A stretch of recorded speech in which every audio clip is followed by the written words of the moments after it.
از تو شبها خاموش شدند،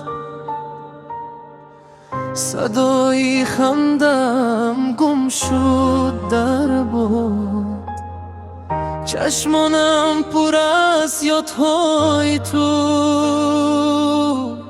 دلم ماند تنها به فراد. من هر روز با خاطرم میرم، با نامی تو نفس میکشم. اگر تو بر نگردی یک روز، بگو من چگونه زندگی کنم. بعد از تو دیگر شکست، جهانم تاریک آسمان خاموش است. من تو را فراموش کرده نتوانم، زیرا تو خودی جانی من داشتی.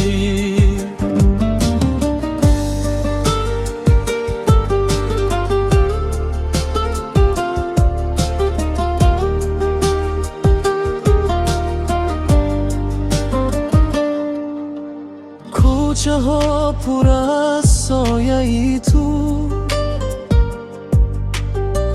فرخدم مرا به تو میبرد.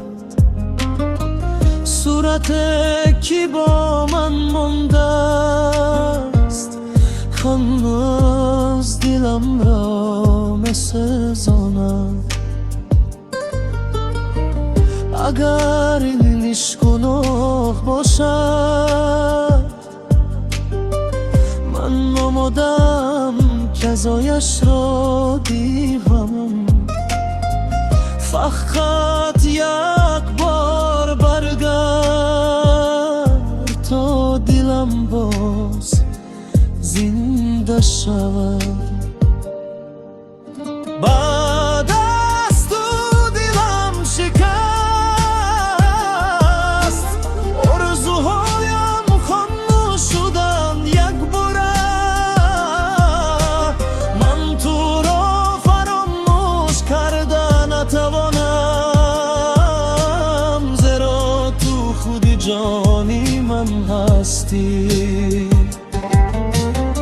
شاید تو مرا یاد نمیکن، شاید دنیای دیگر داری، اما دلم هر شب تو را میخوند با عشق با درد بارمان.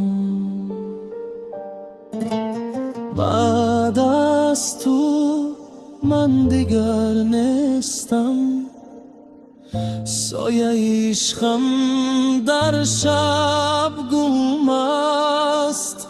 اگر روز نامی مرا خوانی، بدون من همانجا انتظارم.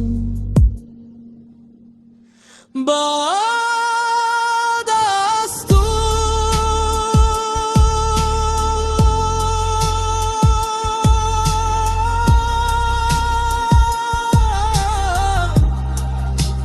تنها خاموشی من و دیگه کی تو رو میخواد.